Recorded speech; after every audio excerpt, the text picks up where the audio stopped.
नमस्कार मित्रांनो, रयत online junior college education मध्ये आपणा सर्वांचं पुनश्च एकदा हार्दिक स्वागत करतो. मी प्राध्यापक पवार टी केमिस्ट्रीमधील 11वी आणि आज आपण 9वी इयत्ता 9वी स्टँडर्ड 9th मधील एक महत्त्वाचा चॅप्टर जो आपल्या सम बेसिक कन्सेप्ट्स ऑफ केमिस्ट्रीशी रिलेटेड आहे. म्हणजे आपण हे 11वी मधले चॅप्टर्स आहेत some basic concepts of chemistry आणि यातला मेजरमेंट ऑफ मॅटर याच्याशी रिलेटेड सेम चॅप्टर आहे. हा जो चॅप्टर आपण 9वी मध्ये स्टडी केलेला आहे त्याच्यातलं बरेचसं कंटेंट हे या चॅप्टरमध्ये समाविष्ट करण्यात आलेलं आहे. तर मी दोन्हीचं कंपॅरिझन करून some basic concept of chemistry मधलाच भाग बराचसा मेजरमेंट ऑफ मॅटरमध्ये आहे तो आपण इथं पाहणार आहोत. आणि 9th स्टँडर्ड मधले measurement of matter, acids, bases and salts आणि कार्बन अँड इम्पॉर्टंट इलेमेंट असे 3 चॅप्टर हा सुद्धा अतिशय महत्त्वाचा. आणि मेजरमेंट ऑफ मॅटर म्हणजे काय ते पाहिलं होतं आपण 8th स्टँडर्डमध्ये.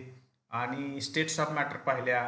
त्यानंतर ॲसिड, बेसिस अँड सॉल्ट्स त्याचा सुद्धा आपण स्टडी करणार आहोत. तर सम बेसिक कन्सेप्ट्स ऑफ केमिस्ट्रीशी रिलेटेड असणारा हा टॉपिक आणि मोल कन्सेप्ट जो आपल्याला याच्यामध्ये पाहायला मिळणार आहे. तर सुरुवातीच्या भागामधले जे लॉज ऑफ केमिकल कॉम्बिनेशन आहेत ते लॉ आपण पाहणार आहोत.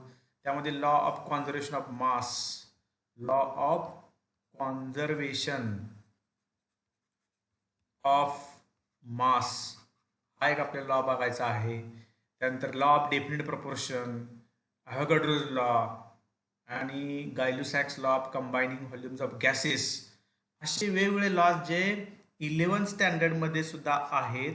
आता मी घेत असताना हे 11th स्टँडर्डमधलेच लॉ जे आहेत ते तसेच घेतलेले आहेत कारण 9th आणि 11th मध्ये सेम लॉज हे आपल्याला दिलेले आहेत.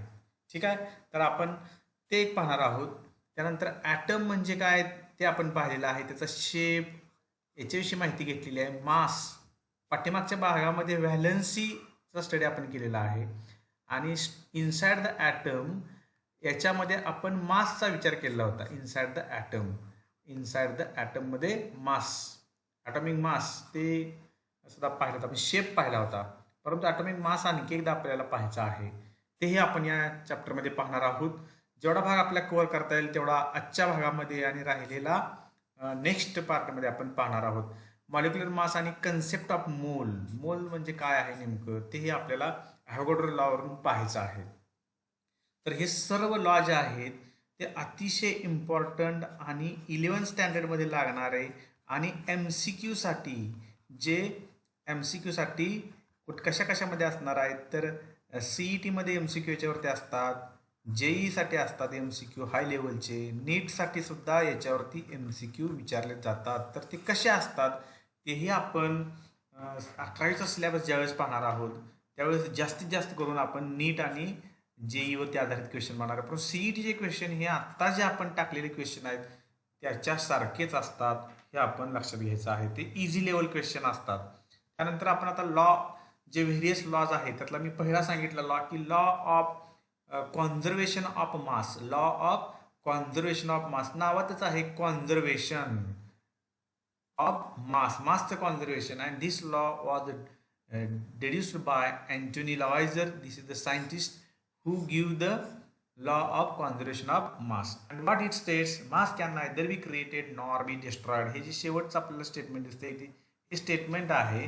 मास can neither be created nor be destroyed. एखादी केमिकल रिॲक्शन झाली तर त्या केमिकल रिॲक्शनमध्ये कुठली कंबशन रिॲक्शन असेल, combustion means reaction with oxygen, that means heating with oxygen. The mass of the water formed is equal to the mass of the hydrogen and oxygen consumed. असं म्हटलं when hydrogen gas burns and combines with oxygen. पण आपण एक example ही reaction जर लिहिली आपण H2 plus O2 that gives twice H2 plus O2 अशा पद्धतीने ही रिॲक्शन होते. जर आपण पाहिलं की याच्यामध्ये ट्वाईस H2 मध्ये एका हायड्रोजन मॉलिक्युलचं मास आहे 2 ग्रॅम. हे 4 ग्रॅम ऑफ हायड्रोजन, एका मॉलिक्युलचं 2 ग्रॅम असतं, 2 मॉलिक्युल आहेत म्हणून 4 ग्रॅम. आणि एका ऑक्सिजन मॉलिक्युलचं जे मास आहे ते प्लस 32 ग्रॅम असणार आहे. 4 ग्रॅम प्लस 32 ग्रॅम आणि आपल्याला टोटल व्हायला पाहिजे 36 ग्रॅम. आणि एका वॉटरचं मॉलिक्युलचं मास असतं 18 ग्रॅम, म्हणून 2 मॉलिक्युलचं 30. म्हणजे जे प्रॉडक्टचं मास आहे तेवढंच मास कोणाचं आहे, रिॲक्टंटचं आहे. When reactant reacts together, gaseous reactant हा हायड्रोजन गॅसियसमध्ये असतो, ऑक्सिजन गॅसियसमध्ये असतो, अँड प्रोड्यूस द गॅसियस. म्हणजे when the reactant reacts together to form product, and the total mass of reactant is always equal to the mass of the product. म्हणजे मास जे प्रोडक्टचं मास आहे तेवढंच मास रिॲक्टंटचं असतं. त्यालाच म्हटलेलं आहे law of conservation of mass. हा अतिशय महत्त्वाचा लॉ आपल्याला याच्यामध्ये की ज्याच्यामध्ये कॉन्झर्वेशन मासचं कॉन्झर्वेशन असतं, की रिॲक्शनमध्ये कुठल्याही रिॲक्शनमध्ये जेवढं रिॲक्टंटचं मास आहे तेवढंच प्रोडक्टचं असतं. And this law was explained by the scientist Antoine Lavoisier. या सायंटिस्टने त्याचं एक्सप्लेनेशन दिलेलं आहे. म्हणून आपण इथं सुद्धा पुन्हा एकदा तेच एक्झाम्पल घेतलं, hydrogen reacts with water and forms 2 gram. आता इथं म्हटलेलं आहे की 2 ग्रॅम आणि 16 ग्रॅम. आपण किती घेतलो, डबल घेतले होते, रिॲक्शन बॅलन्स केली होती. आणि एक वॉटरचा मॉलिक्युल जर तयार व्हायचा असेल तर 2 ग्रॅम हायड्रोजन आणि 16 ग्रॅम ऑक्सिजन लागणार आहे.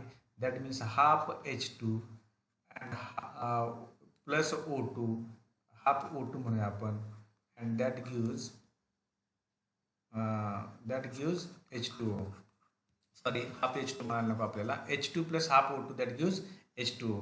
H2 म्हणजे 2 ग्रॅम आणि हे 32 ग्रॅम असतं, त्याच्या निम्म म्हणजे 16 ग्रॅम आणि हे 18 ग्रॅम.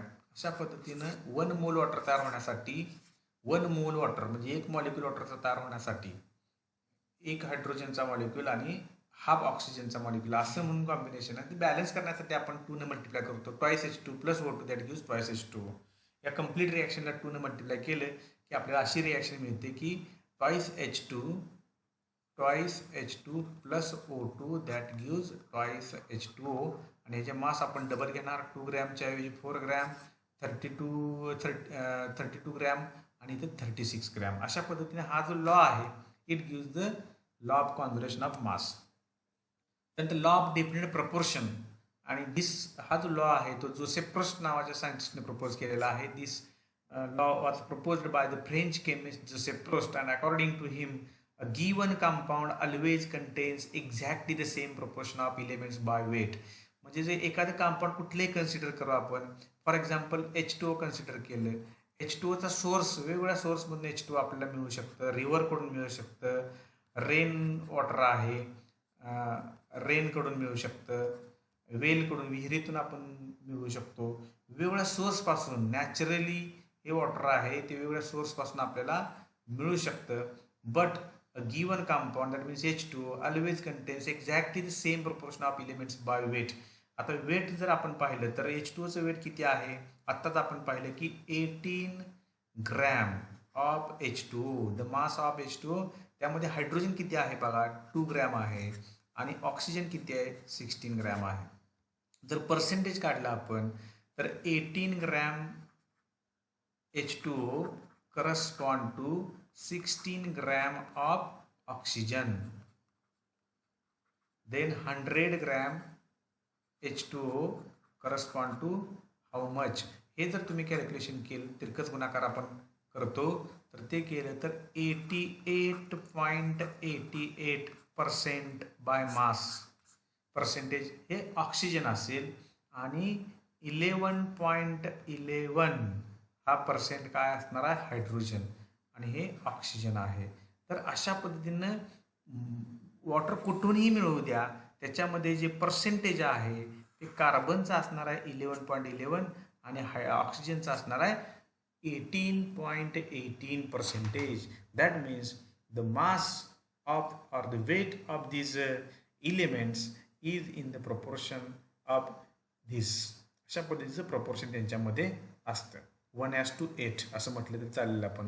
म्हणजे 1:8 असंच कॉम्बिनेशन H2O मध्ये आहे. कुणाचं 1 कोण तर हायड्रोजन आणि 8 ऑक्सिजन, 8 पार्ट ऑफ ऑक्सिजन. म्हणजे प्रपोर्शन जे आहे ते ठरलेलं आहे. ते कुठूनही वॉटर मिळालं तर त्याच्यामध्ये जे कंटेंट आहे ते 1:8 अशा पद्धतीनं असणार. त्याला म्हटलेलं आहे लॉ ऑफ डेफिनाइट प्रपोर्शन्स. दुसरं एक्झाम्पल आपल्या 11च्या टेक्स्ट बुकमध्ये दिलेलं आहे. हे मी हे जे सांगितलं आत्ता ते कशावरून सांगितलं तर आपल्या 10वीच्या टेक्स्टबुकवरून सांगितलं, 9वीच्या टेक्स्टबुकवरून सांगितलं. आणि इथे एक दिलेलं आहे की क्युप्रिक कार्बोनेट नावाचं जे कंपाऊंड आहे त्याचं नॅचरल सॅम्पल घेतलं आणि सिंथेटिक सॅम्पल घेतलं, तर त्याच्यामध्ये पर्सेंटेज ऑफ कॉपर अशा पद्धतीने येणार आहे.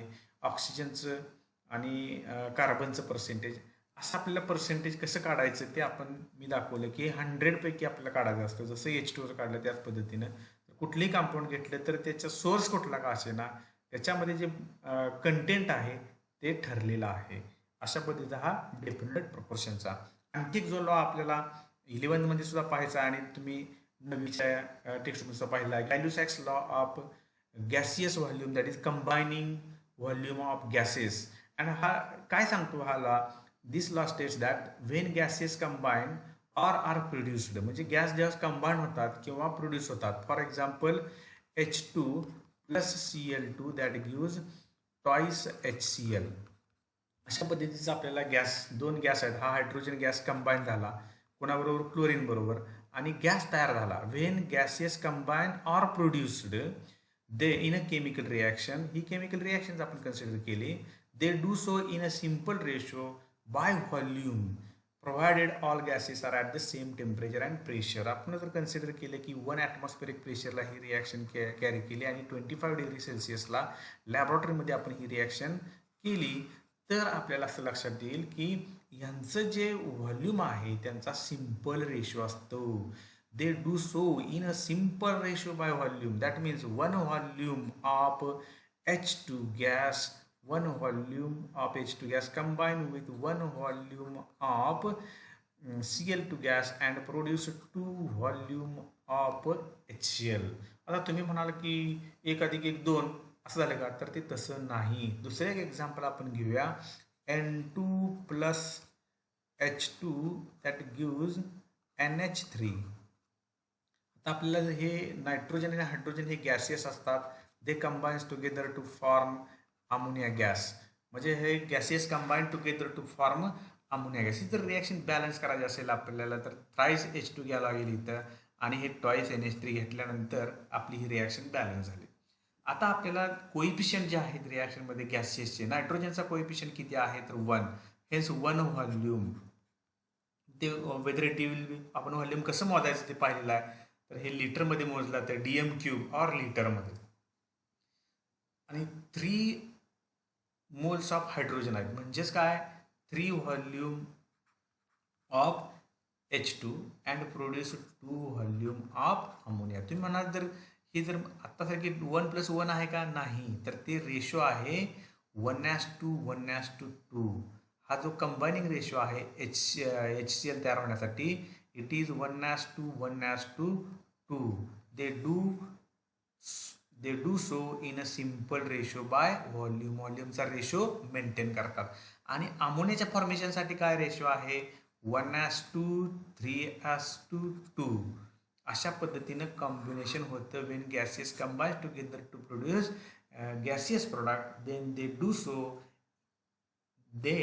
so that they have a simple whole number ratio of their volumes at same temperature and pressure. हा गायलो-सॅक्स लॉ जो आहे तो सुद्धा अतिशय इम्पॉर्टंट आहे.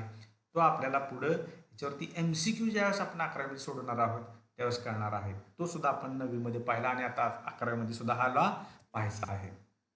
तेच एक्झाम्पल हायड्रोजनच्या बाबतीमध्ये घेतलं. Hydrogen oxygen water combine 2 volumes. आता इथं 100 ml हायड्रोजन घेतला आणि 50 ml ऑक्सिजन घेतलं तर 100 ml वॉटर तयार होते आणि ते रिॲक्शननुसार आपल्याला दाखवता येईल 2 volume reacts with 1 volume and produce 2 volume. अशा पद्धतीनं नायट्रोजनचे मी आत्ता सांगितले. आता आणखी एक तुम्हाला एक्झाम्पल जे सोडवायचं आहे ते पहा. हे आपण आत्ता सोडवलेले एक्झाम्पल नायट्रोजन आणि हायड्रोजनचं टू प्रोड्यूस अमोनिया. ते 1:3:2 1:3:2 असा त्याचा रेशो आपला आलेला आहे. If 10 volumes of dihydrogen gas react with 5 volumes of dioxygen. तेच वरची मी जी रिॲक्शन सांगितली होती की ज्याच्यामध्ये काय म्हटलेलं आहे डायहायड्रोजन म्हणजे H2 रिॲक्ट विथ डायऑक्सिजन म्हणजेच काय O2. डाय असं का म्हटलेलं आहे तर ते ते काय आहे कशा पद्धतीचे डायॲटॉमिक म्हटलं जातं ह्याला सुद्धा डायॲटॉमिक म्हटलं जातं. त्यांची ॲटॉमिसिटी 2 आहे म्हणून डायॲटॉमिक. म्हणजे dihydrogen, dioxygen they combines together and how many volumes of water vapour would be produced. Water vapour म्हणजे हा गॅस आहे असं कन्सिडर केलेला आहे, गॅस आहे. आणि वॉटर व्हेपर म्हणजेच काय, हा सुद्धा गॅस तयार झालेला असं म्हटलेलं आहे. तर हे कंबाईन झाले आणि तर त्यांचा हे किती घेतलेलं आहे, 50 व्हॉल्यूम्स ऑफ डायहायड्रोजन हे 50 व्हॉल्यूम दिलेलं आहे आणि 5 व्हॉल्यूम्स हे दिलेलं आहे, सॉरी 10 व्हॉल्यूम्स ऑफ डायहायड्रोजन हे 10 दिलेलं आहे आणि हे 5 व्हॉल्यूम दिलेलं आहे. तर वॉटर किती तयार होईल असं म्हटलेलं आहे. तर आपल्याला अगोदर माहीत पाहिजे की ही रिॲक्शन बॅलन्स करावं लागेल. तर H2 plus O2 that is H2 twice H2 plus O2 that gives twice H2. ही आपली बॅलन्स रिॲक्शन असणार आहे. हे बॅलन्स रिॲक्शन करणं आपल्याला शिकणं गरजेचं आहे. ते सुद्धा आपण शिकणार आहोत. परंतु 2H2 plus O2 that gives twice H2 याच्यामध्ये 2 हायड्रोजन 2 दिले म्हणजेच आपण 2 व्हॉल्यूम म्हणूया, याला 1 व्हॉल्यूम म्हणूया आणि हे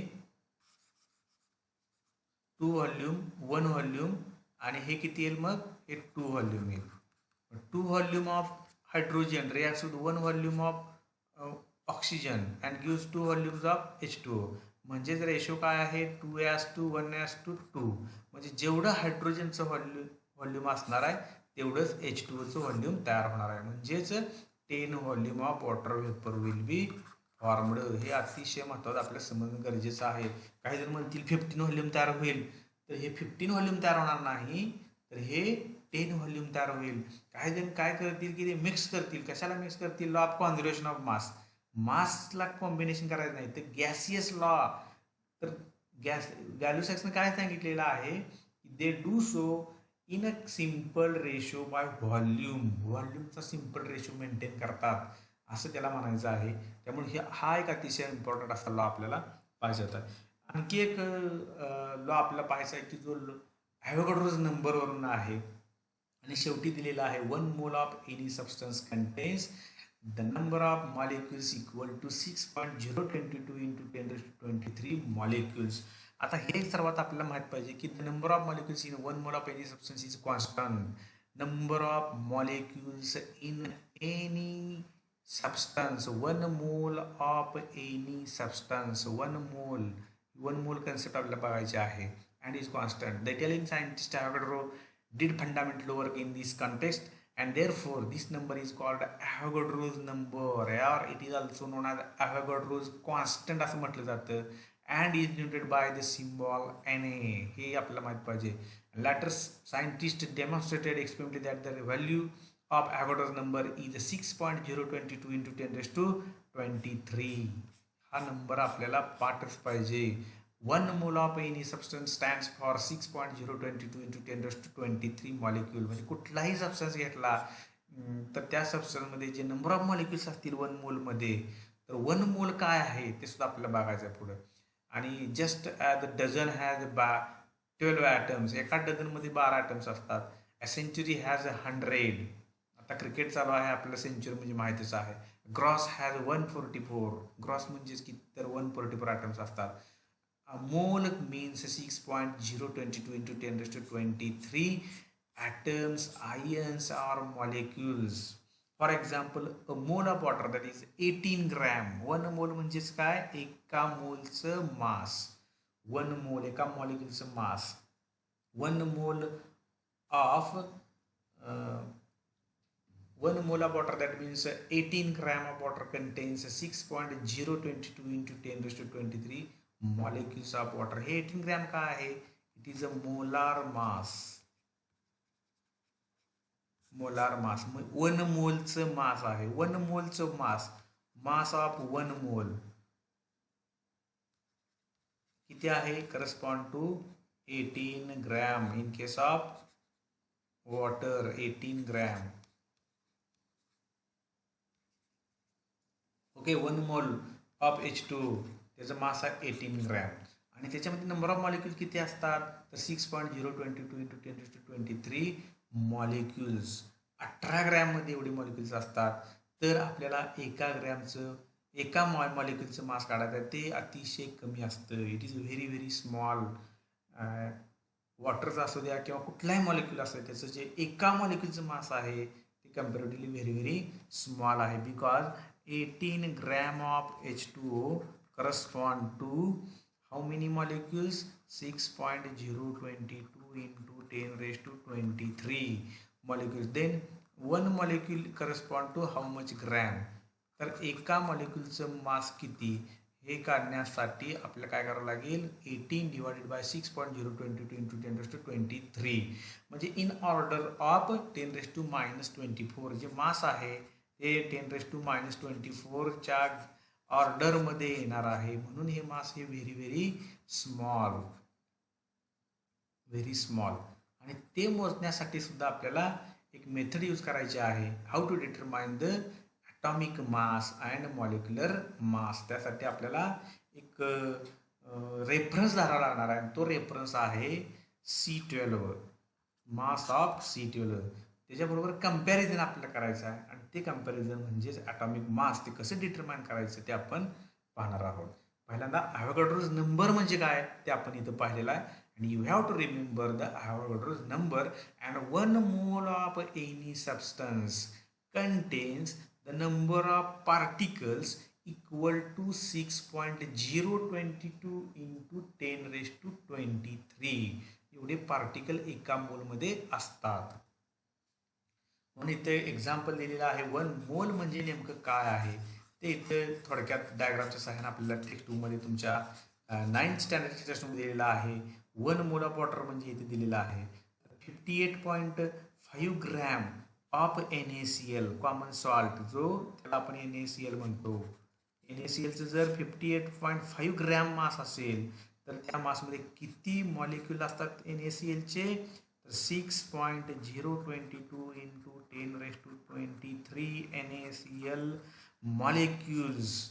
हे आयनिक कंपाऊंड आहे. नंतर ॲटम्स पाहिले आपण, सॉरी आयन्स पाहिले. NaCl हे आयनिक कंपाऊंड आहे. Na+ आणि Cl- असे आयन्स असणार आहेत. तर Na+ एवढेच असणार आहेत आणि Cl- एवढेच असणार आहेत आणि दोघांचं कॉम्बिनेशन झाल्यानंतर एवढे NaCl तयार होणार आहे.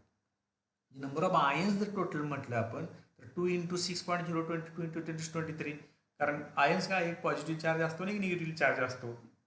अशा पद्धतीने आपल्याला हे मेजरमेंट दिलेलं आहे.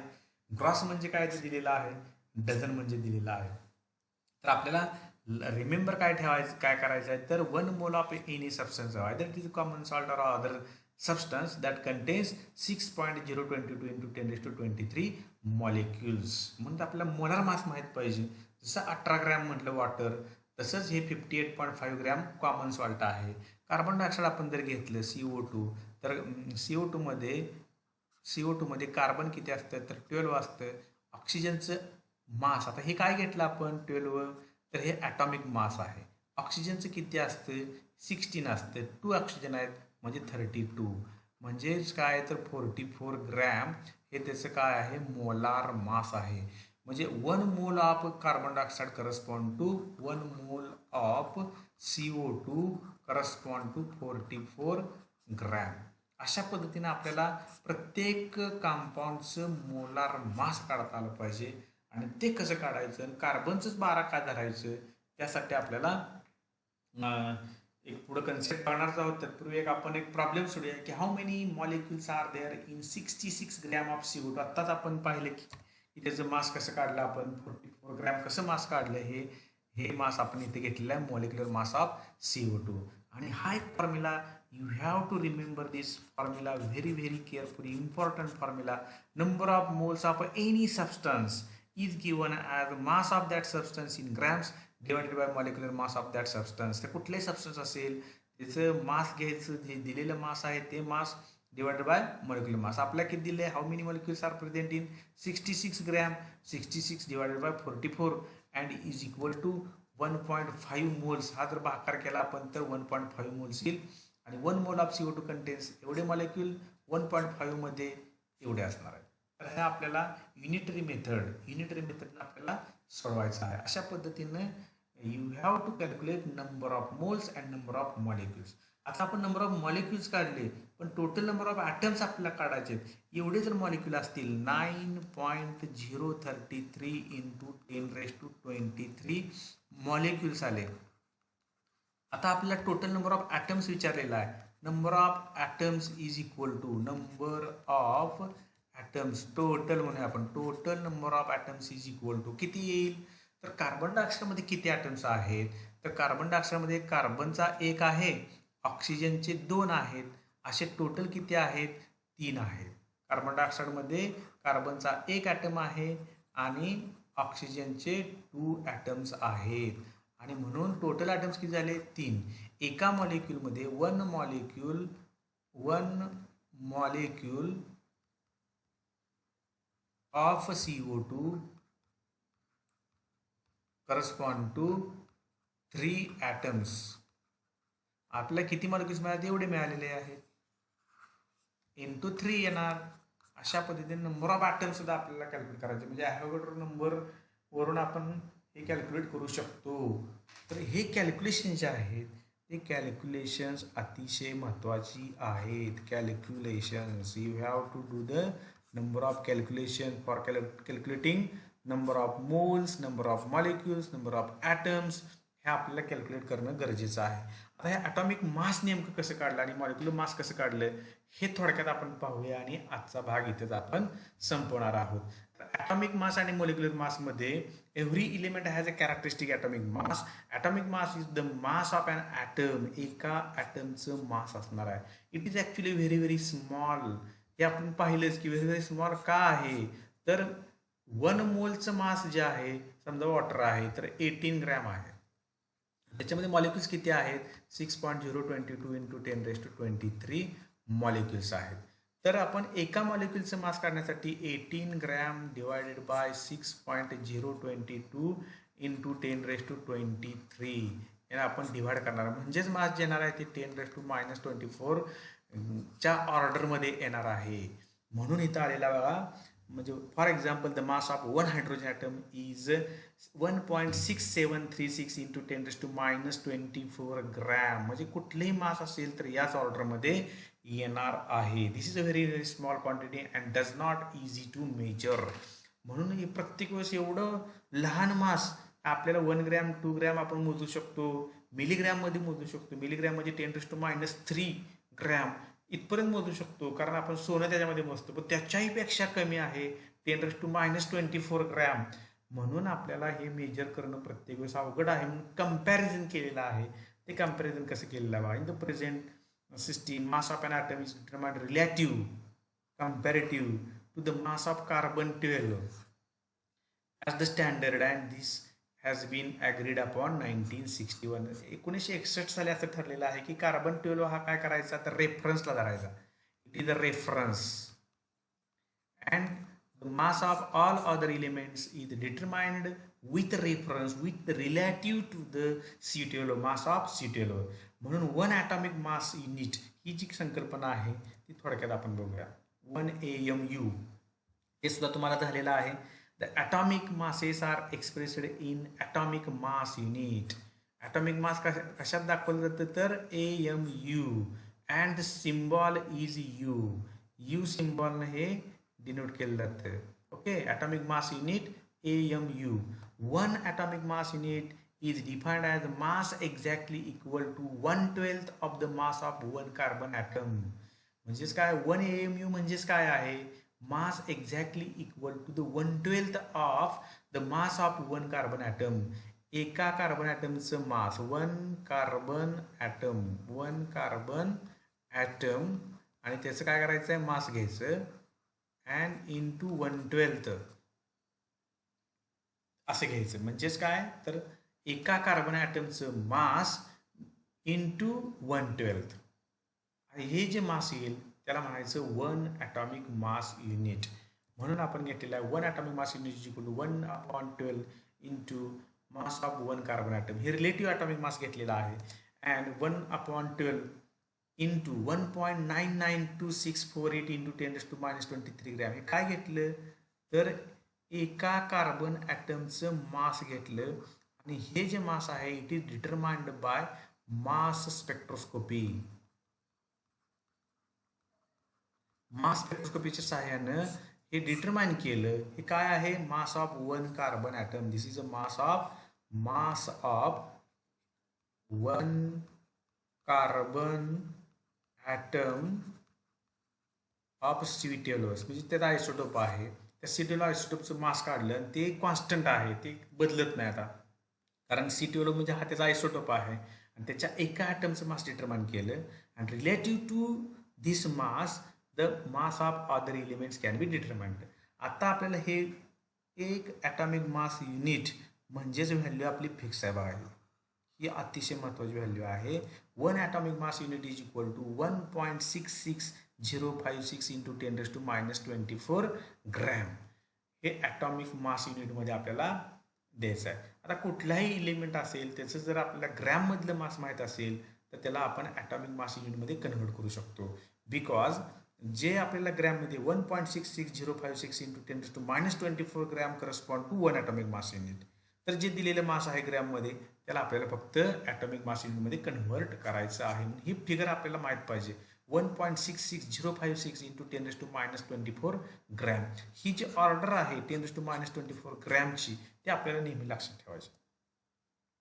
And recently 1 atomic mass unit is replaced by the symbol U, that is unified mass. हे मी आता सांगितलं की U ने दाखवलं जातं. आता आपल्याला रिलेटिव्ह म्हणून तर हा शब्द वापरला, the relative atomic masses of some elements are given. हे 9th मधला चार्ट आपल्याला इथं समोर मी टाकलेला, 9th स्टँडर्ड मधला हा चार्ट आहे.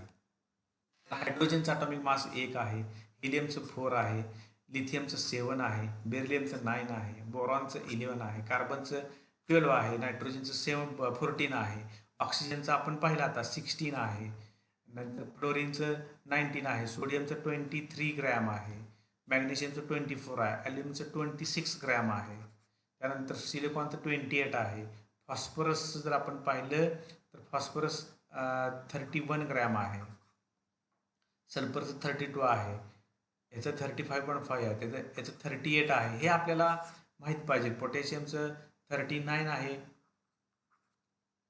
आणि कॅल्शियमचं 40 आहे. असे ॲटॉमिक मासेस आहेत. हे कशावर रिलेट केले? These are the relative atomic masses. They are compared to the mass of 1/12 mass of 1 atom of carbon. That is आपण जर एका कार्बन ॲटमचं 1 mass of 1 carbon atom of सिटेलो त्याच्याशी कंपॅरिझन करून काढलेली ही मासेस आहे. त्याचं एक एक्झाम्पल आपण पाहूया. त्यात एक्झाम्पल याच्यामध्ये इथे घेतलेलं नाही, आपण पुढच्या भागामध्ये निश्चितपणे त्याचं एक्झाम्पल पाहूया. आणखी एक याच्यामधला एक शेवटचा पार्ट आपण पाहूया की write the names of the following compounds and deduce their molecular masses. आता आपल्याला Na2SO4चं मास काढायचं आहे. Na2SO4चं मास काढण्यासाठी काय करणार आपण? सोडियम आत्ता आपण पहिला ॲटॉमिक मासेसमध्ये एका सोडियमचं मास किती आहे तर 23 आहे आणि 2 सोडियमचं आपल्याला 46 घ्यावं लागेल. म्हणजेच इथं आपल्याला 2 × 23 + 32, एका सल्फरचं 32 आणि 4 × 16, एका ऑक्सिजनचं किती आहे 16, असे 4 आहेत. Total 142 grams. असं प्रत्येकाचं आपल्याला काढता आलं पाहिजे. K2 म्हणजे 2 × 39, C म्हणजे 12, 3 × 16 138 ग्रॅम. कार्बन डायऑक्साईडचं आत्ताच आपण काढलं. मॅग्नेशियम क्लोराईडसाठी 24 आणि 2 × 35.5 95 ग्रॅम. NaOHचं 40 ग्रॅम आणि ॲल्युमिनियम फॉस्फेटचं 122 gram. These are known as molecular masses. And how these are determined?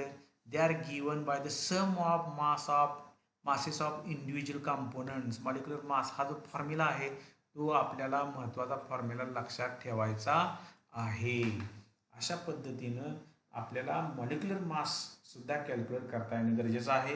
पुढच्या पिरियडमध्ये आपण ॲटॉमिक मास आणि मॉलिक्युलर मास याच्यासोबतच cation, anion, ionic compounds, basic radical and acidic radical यांचा स्टडी करणार आहोत. हे नेक्स्ट टाईमसाठी म्हणजे पुढील भागासाठी आपल्याला ही सूचना दिलेली आहे. ठीक आहे, धन्यवाद.